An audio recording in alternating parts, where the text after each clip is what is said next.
ज्योत्सना जी और उनके पति जीवन की सारी जिम्मेदारियां पूरी कर चुके थे। पैसे की कोई कमी नहीं थी, तो घूमना फिरना भी लगा रहता था। अरे बेटी के घर जाकर तो मजा ही आ गया, लेकिन विदेश से अच्छा तो देश ही लगता है। अब मन को चैन मिला। अरे लेकिन वहां की औरतें देखिए, कितनी फिट, स्मार्ट और चमकती हुई। आदत से तो बाज नहीं आओगे आप। अरे मजाक कर रहा हूँ यार। अच्छा मैं जरा बाजार होकर आता हूँ। पति बाजार जाता है, जहां उसे एक अजीब सी दुकान दिखाई देती है। अरे ये क्या बात हुई? अंदर आओ 50 के, बाहर निकलो 40 के। हम आपकी 10 साल उम्र कम करते हैं। अरे ऐसा क्या करते हैं भला? जरा अंदर जाकर ही देख लेता हूँ। अंदर एक सुंदर सी लड़की खड़ी होती है। सुंदरी जी, ये क्या दुकान है? जरा जादू हम पर भी तो चला दीजिए। यस सर, आपको हमारी एग्जीक्यूटिव एक डेमो के लिए अंदर ले जाएगी। आप अंदर जाएंगी तो आप खुद ब खुद समझ जाएंगी। पति अंदर जाता है, जहां सेल्स गर्ल मिलकर पति को नकली बाल, नकली दांत, रंग बिरंगी कपड़े के साथ रंगीन चश्मा लगा देती है। देखिए, अब खुद को शीशे पे देखिए और बताइए सर। हाय दयो, ऐसा तो मैं किसी हीरो से कम नहीं लग रहा। दे दो, सारा सामान पैक कर दो। पति खुशी खुशी वहां से निकल जाता है। घर आकर वो सारा सामान छुपा देता है। फिर अगली शाम, सुनो मैं वॉक पर जा रहा हूँ। इस वक्त? अरे नाती पोतों को वीडियो कॉल करके बात तो कर लो। अब हाँ, आकर करता हूँ ना, पक्का पक्का। पति बाहर जाकर सारा मेकअप करता है और मार्केट में घूमता है, जहां उसे एक स्मार्ट सी महिला दिखती है। क्या आपको मुझसे कोई काम है? नहीं नहीं, आप तो बहुत हैंडसम हैं। थैंक्स। वैसे आप भी कम नहीं है। वैसे क्या उम्र होगी आपकी? लगता कितने का हूँ? 40 के तो पूरे लगते हैं। अब क्या था, 50 साल के पति को कोई 40 का बोल दी तो। वैसे तो कम का हूँ, लेकिन टेंशन के कारण थोड़ा उम्र में बड़ा देखने लगा हूँ। ओह सच्ची? आप 40 के पूरे नहीं हो? अरे छोड़िए ना, चलिए मैं आपको कॉफी पिलाता हूँ।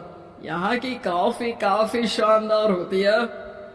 दोनों में दोस्ती हो जाती है और फिर चल पड़ता है सिलसिला रोज रोज के घूमने फिरने और मजे करने का। अब सारा दिन पतिदेव फोन पर। अरे नाश्ता तो कर लीजिए, क्या सारा दिन फोन पर लगे रहते हैं? अरे यार जरूरी काम कर रहा हूँ मैं। रिटायर हो, पेंशन मिलती है, कोई काम नहीं है, फिर कौन सा जरूरी काम आन पड़ा आजकल? अरे एक प्रोजेक्ट के सोशल नेटवर्किंग का काम है, उसी पर काम कर रहा हूँ। ठीक है, चलो अब नाश्ता कर लो, देर हो रही है। पति अपना नकली सारा सामान बिस्तर के पास छुपा कर सोता, सुबह चुपके से पहनकर बाहर जाता और घर आने पर उतार देता। एक दिन पड़ोसन कहती है, अरे ज्योत्सना बहन, तुम लोगों के घर कोई हैंडसम सा आदमी रहने आया है क्या? अरे कहाँ यार, मैं और ये दो ही तो लोग हैं घर में। हैंडसम सी शक्ल देखे तो मुझे भी जमाना हो गया है। अरे पता नहीं, वो जाता तो तुम्हारे ही घर में है, क्या पता कौन होगा। अरे तुम्हारी उम्र हो रही है ना, और भाई साहब को भी गए 5 साल हो गए, शायद इसीलिए अब सारे हैंडसम नजर आ रहे होंगे।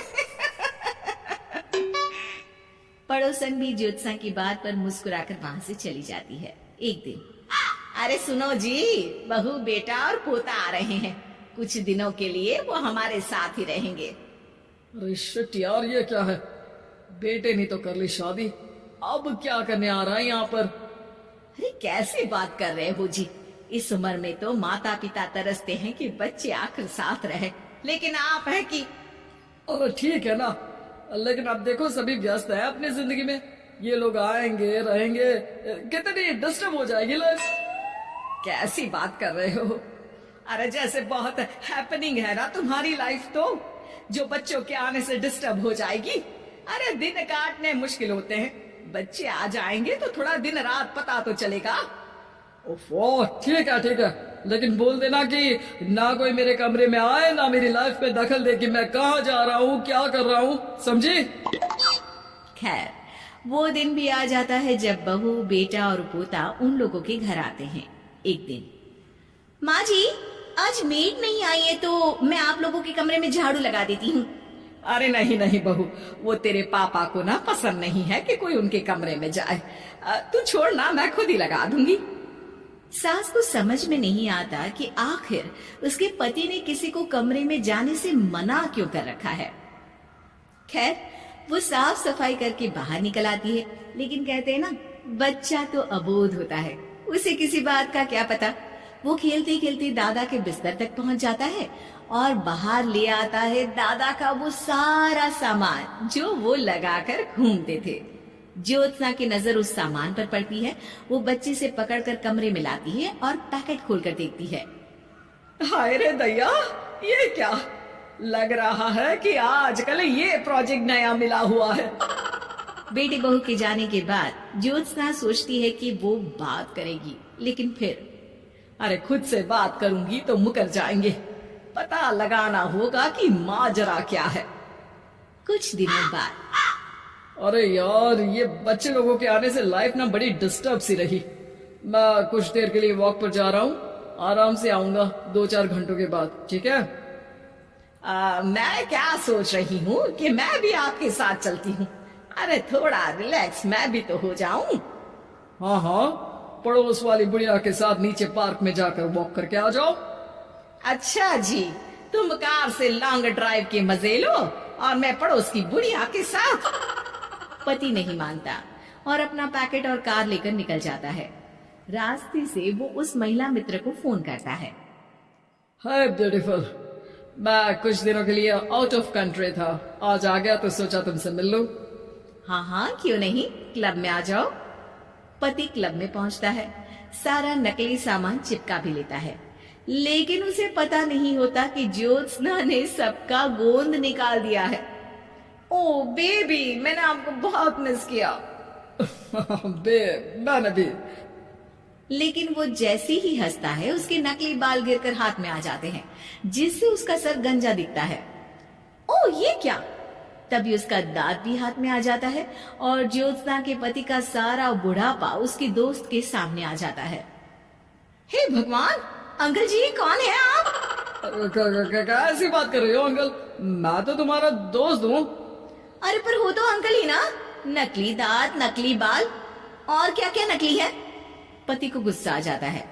वो महिला के बाल पकड़कर खींचता है, जिसके बाद उसका बाल भी उसके हाथ में आ जाता है और महिला के सारे पके बाल सामने आ जाते हैं।